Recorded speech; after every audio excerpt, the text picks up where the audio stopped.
আমার সামনে যা আছে তা হলো খান একাডেমির কোণ পরিমাপের অনুশীলনী। এই পর্দায় এর ছোট একটি অংশ আছে।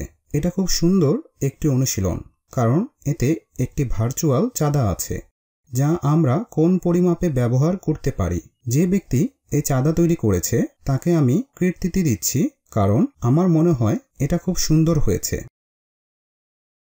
ওমর রিজওয়ান নামে একজন শিক্ষানবিশ এই সুন্দর যন্ত্রটি তৈরি করেছেন। তাহলে সাধারণভাবে যখন তুমি একটি কোণকে পরিমাপ করতে যাবে, তুমি যা করবে তা হলো তুমি চাঁদার মাঝখানের অংশটি কোণের শীর্ষবিন্দুর মাঝে বসাবে বা কোণের শীর্ষবিন্দুটি চাঁদাটির মাঝখানে বসাবে। তারপর তুমি যা করবে তা হলো হয় কোণটি ঘোরাবে বা চাঁদাটি ঘোরাবে। এক্ষেত্রে আমরা চাঁদাটি ঘোরাবো। আমরা চাঁদাটি ঘোরাতে চাই যেন 0 ডিগ্রি বা 0 চিহ্নিত অংশটি কোণের একটি অংশতে থাকে এবং কোণ এর বাকি অংশটি চাঁদার মাঝে থাকে। তাহলে এটি বোঝার চেষ্টা করি। তাহলে যদি আমরা এটা করতে চাই 0 অংশটি কোণ এর এই অংশে থাকবে, তাহলে একে ওই দিকে ঘুরাই। আমরা এটা ঘোরাতে থাকি। আমি যদি এই চাপ দিতে থাকি, এটা আরো ভালো হচ্ছে। ঠিক আছে, এটা ঠিক মনে হচ্ছে। তাহলে একদিক 0 চিহ্নিত অংশ রয়েছে, তারপর অন্য অংশটি বা এটা যদি বাহু হয়, এটা 20 ডিগ্রি এর কাছাকাছি নির্দেশ করছে। তাহলে আমি এটি পর্দার বাইরে লিখব। তুমি এটা দেখতে পাবে না এবং এটা সঠিক উত্তর। তারপর আমরা আরো একটি কোণ নিতে পারি। তাহলে এই কোণটি নির্ণয় করার চেষ্টা করি। তাহলে আরো একবার চাঁদার মাঝখানের অংশ মাঝখানে কোণের শীর্ষবিন্দুতে বসাই।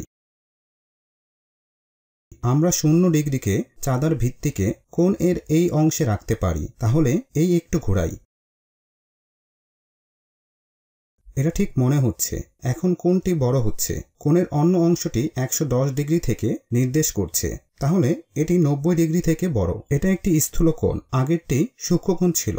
এটা স্থূল কোণ 110 ডিগ্রি, 90 ডিগ্রি থেকে বেশি। তাহলে আমি এটা লিখি। আমি ঠিক উত্তর পেয়েছি।